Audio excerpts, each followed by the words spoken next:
Selamat petang, salam sejahtera. Ini keputusan yang paling menggemparkan dunia politik di Malaysia, terutamanya pilihan raya. Saya direct saja kepada tajuknya, anda wajib komen tajuk ini. Barisan Nasional diizin mencabar kemenangan Perikatan Nasional di Masjid Tanah dan Kemaman. Wah, jadi persoalan besar ialah adakah akan diadakan lagi pilihan raya di Masjid Tanah dan di Kemaman pertama. Itu soalan pertama. Yang kedua, adakah Perikatan Nasional akan bakal kehilangan dua kerusi ini? Maksudnya sekarang ini Perikatan Nasional memiliki 73 kalau saya tak silap ahli parlimen, kerusi ahli parlimen. Kalau dua ini mereka dibatalkan atau kalah dalam PRK nanti, makna kata mereka hanya memiliki tinggal 71 kerusi.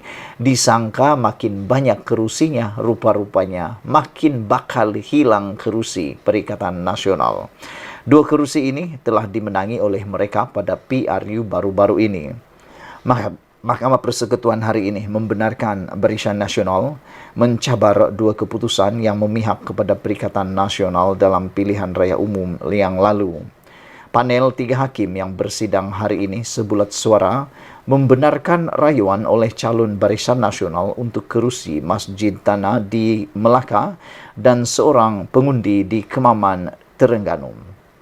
Panel dipengerusikan Ketua Hakim Negara Tunku Maimun Tuan Mat. Dua lagi hakim yang mendengar permohonan tersebut ialah Hasna Muhammad Hasim dan Nordin Hasan. Dalam permohonan yang dikemukakan itu, calon Barisan Nasional membangkitkan isu rasuah yang didakwa terlibat dalam PRU di dua kawasan berkenaan.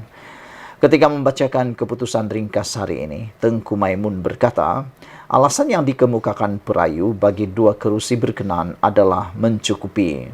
Justru panel terbabit mengarahkan kedua-dua petisyen berkenaan dikembalikan semula ke Mahkamah Pilihan Raya dan dibicarakan di hadapan hakim yang baru. Untuk rekod, kerusi Masjid Tanah dimenangi Mas Ermiati Samsudin yang mengalahkan 3 calon lain dengan kelebihan 4,411 undi, manakala C. Alias Hamid mengekalkan kerusi Kemaman dengan majoriti 27,179 undi. Mas Ermiati merupakan calon dari Bersatu dan C. Alias daripada Parti PAS. Dengan ketetapan dibuat Mahkamah Persekutuan hari ini, isu kesahihan keputusan PRU 15 bagi kerusi Masjid Tanah dan Kemaman akan dikembalikan kepada Mahkamah Pilihan Raya untuk perbicaraan penuh. Pada 7 Februari, Mahkamah Pilihan Raya di Melaka membenarkan bantahan daripada Mas Ermiati untuk membatalkan petisyen dikemukakan calon Barisan Nasional di situ, Abdul Hakim Abdul Wahid. 6 hari kemudian, Mahkamah Pilihan Raya di Terengganu pula membenarkan bantahan awal Ceh Alias untuk membatalkan petisyen oleh seorang pengundi Wan Muhammad Hisham Wan Abdul Jalil. Sebelum ini, petisyen tersebut didengar oleh Hakim Anslem Charles Fernandez untuk Masjid Tanah dan Muhammad Abzafri Muhammad Abbas dari Kemaman. Kini, hakim terbabit tidak lagi akan mengendalikan petisyen tersebut atau merit undang-undang. Petisyen pilihan raya Masjid Tanah dan Kemaman akan dikemukakan untuk pengurusan kes di Mahkamah Pilihan Raya Melaka dan Terengganu masing-masing pada 5 dan 8 Mei. Terdahulu semasa mendengar rayuan hari ini, Peguam Pempetisyen Muhammad Hafrizam Harun antara lain berhujah, petisyen pilihan raya itu tidak cacat dan wajar didengar atas meritnya. Bagaimanapun, Peguam calon Perikatan Nasional Farizal Yusuf dan Wan Rohaimi Wan Daud berhujah, rayuan itu sepatutnya ditolak kerana petisyen pilihan raya tidak mempunyai butiran mengenai dakwaan rasuah. BN juga mempunyai 2 petisyen pilihan raya yang sedang berjalan ketika ini, iaitu untuk kerusi Parlimen Kuala Terengganu dan juga Marang. Saudara-saudara sekalian, pada pendapat anda, adakah Barisan Nasional akan memenangi petisyen ini? Dan adakah Perikatan Nasional akan kehilangan 2 kerusi ini? bersama lagi dengan dua lagi yang sedang dibicarakan, yaitu Kuala Terengganu dan juga di Marang. Sama-sama kita nantikan keputusannya. Malaysia kita punya, kita jaga sama-sama, cintai Malaysiaku. Bye-bye.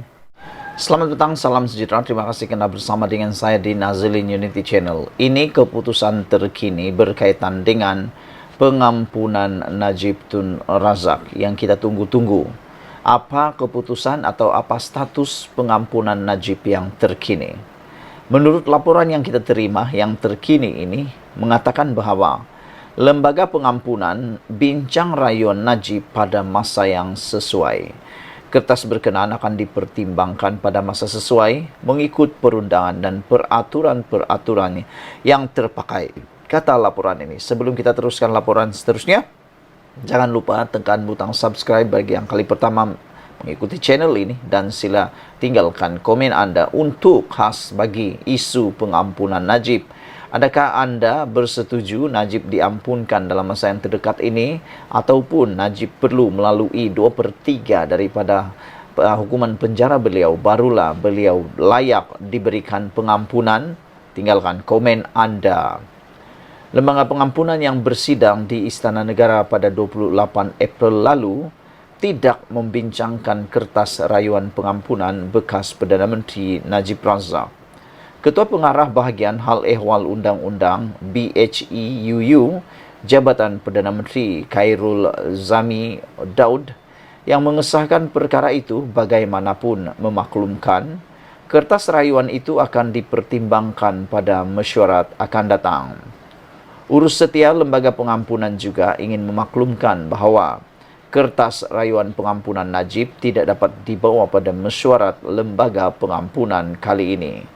Sebaliknya, kertas pengampunan berkenaan akan dipertimbangkan pada masa yang sesuai mengikut perundangan dan peraturan-peraturan yang terpakai, katanya dalam satu kenyataan.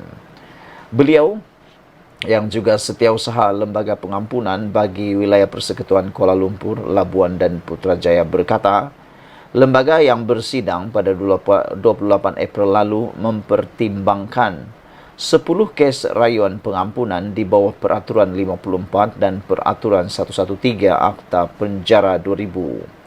Beliau berkata, mengikut Perkara 42, Perlembagaan Persekutuan yang di-Pertuan Agong berkuasa memberi ampun, tunda hukum dan lega hukum berkenaan dengan segala kesalahan yang telah dibicarakan oleh Mahkamah Tentera dan segala kesalahan yang dilakukan di dalam wilayah Persekutuan Kuala Lumpur, Labuan dan Putrajaya.